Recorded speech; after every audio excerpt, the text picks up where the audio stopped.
Doctor Jayatilaka ആരാണെന്ന് എനിക്ക് തോന്നുന്നില്ല അതുവരെ പബ്ലിക്കിന് അറിയുമെന്നുള്ള ഇല്ലായിരുന്നു. സംശയമാണ്. ഞാനൊക്കെ അതിനുശേഷം അന്വേഷിച്ച് കണ്ടെത്തുന്നതും ആണോ? അതായത് സ്പൈസസ് ബോർഡിന്റെ അവിടുത്തെ അഴിമതി അഴിമതി നടത്തി. ഇദ്ദേഹത്തിന്റെ ട്രാക്ക് റെക്കോർഡ് എവിടെയൊക്കെ ഇരുന്നു, എല്ലായിടത്തും അഴിമതിയും പ്രശ്നങ്ങളും ഇതൊക്കെ ഭാര്യയുടെ പേരിൽ ഒരു ട്രാവൽ കമ്പനി ഉണ്ടാക്കിയിട്ട് അതെ.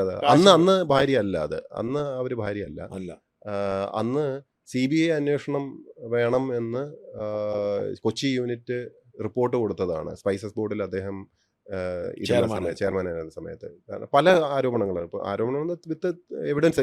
രസം എന്ന് വെച്ചാൽ അത് മാതൃഭൂമിയാണ് റിപ്പോർട്ട് ചെയ്തത്.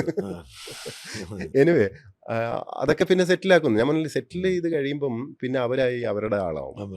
അതൊക്കെയാണ് ഈ സിസ്റ്റത്തിന്റെ ഞാൻ എപ്പോഴും പറയുന്നത്, ബ്യൂറോക്രസിയും പൊളിറ്റീഷ്യൻസും മാധ്യമങ്ങളും മൂന്നും കൂടെ ചേർന്നിട്ടുള്ള ഒരു കോക്കസ് അഴിമതി നടത്താൻ വേണ്ടി വളരെ ശക്തമായിട്ടുള്ളൊരു എനിക്കറിയാം കോക്കസ് ആണത്. ഞാൻ അതിൽ നിന്ന് മാറി നടക്കുന്നത് കൊണ്ട്. അതെ, അതുകൊണ്ട് നിങ്ങളെങ്ങോട്ടുമില്ല അതില്. എന്നിട്ട് അപ്പോൾ എൻ്റെ ഒരു പോയിന്റിൽ അത് എക്സ്പോസ് ചെയ്യപ്പെടണം.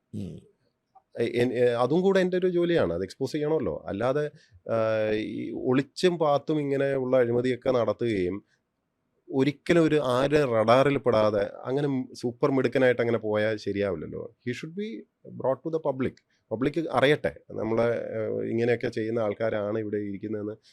എന്തുകൊണ്ട് ആൾക്കാരെ അറിയാൻ പാടില്ല? പബ്ലിക്കിൽ ഇട്ടു, അത്രേ ഉള്ളൂ.